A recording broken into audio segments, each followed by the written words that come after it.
कुछ लोग जन्म लेते हैं और कुछ लोग जन्म को सार्थक बना देते हैं।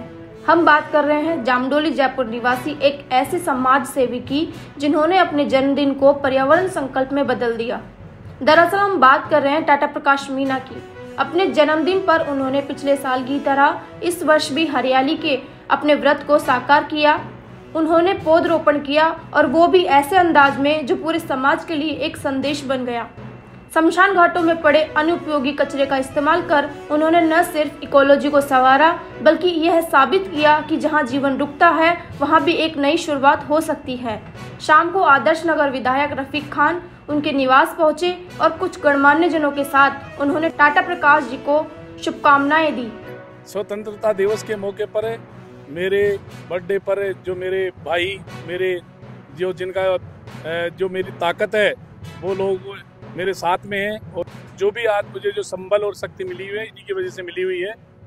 आज सब लोगों ने बड़े जोश के साथ में पिछले वर्ष की भांति इस वर्ष भी जो जन्मदिन पर पेड़ लगा करके पर्यावरण को स्वच्छ और अच्छा बनाने के लिए एक मुहिम चलाई है। मैं मेरे सभी साथियों का एक तहे दिल से आभार और धन्यवाद प्रकट करता हूं जो इन्होंने आज मेरे जन्मदिन के मौके पर पेड़ लगा करके मुझे ऊर्जा दी है और इस क्षेत्र को ऊर्जा दी है और वातावरण को एक स्वच्छ वातावरण बनाने में एक बहुत बड़ा योगदान दिया है।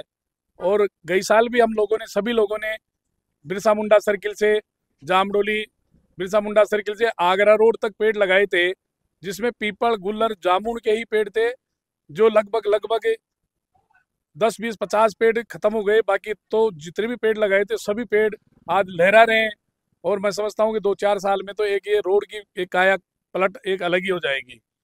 और मैं प्रयास यही रहता है कि जब तक हमारा जीवन है, मैं मेरे साथियों से भी यही कहूँगा कि हर लोग अपने जीवन में एक विशेष उपलब्धि के तौर पर एक पेड़ लगाए। और जो राज्य सरकार ने एक जो मुहिम चला रखी है हरियाणा और राजस्थान, तो उसमें भी मेरे साथियों का हमारा और सबका छोटा मोटा योगदान है। हम योगदान कर रहे हैं, सरकार भी इस विषय पे अपना काम कर रही है। हम लोग भी ऐसे मौक़ों पर समय समय पर पेड़ लगाकर वातावरण को पर्यावरण को अच्छा बनाने में अपना योगदान दे रहे हैं। और जो हम प्रकृति में ये पेड़ लगा रहे हैं, सबसे बड़ी बात तो मैं ये बताऊं कि हमारे जो शमशान है, 2 शमशान है, एक जामडोली में और एक बावड़ी पे। तो वहाँ पर जो मुर्दा लाशें होती है उनको जलाने के लिए जाते हैं तो उनके साथ में बांस की लकड़ियाँ जाती है। तो हम जाते हैं तो वहाँ देखते हैं कि कोई इधर पटक देता है, कोई इधर पटक देता है, उस लकड़ी का कोई यूज नहीं लेता है। तो मेरे साथियों ने हमने सब ने ये सोचा, इन्होंने भी मेरे को ये सुझाव दिया कि क्यों नहीं अपन ये जो गंदगी रहती है शमशान में, ये बांस के लकड़ियाँ जो पड़ी हुई होती है, अपन पेड़ को सपोर्ट दे करके जो अपन ट्री गार्ड लगा देते हैं उसके साथ में अगर बांस की लकड़ी का सपोर्ट दे दे तो ये पेड़ सुरक्षित भी रह सकता है और ट्री गार्ड भी सुरक्षित रह सकता है। और हमारे शमशान का जो पर्यावरण खराब हो रहा था और जो लकड़ियाँ इधर उधर पड़ी थी वो भी हमारे काम आ गई।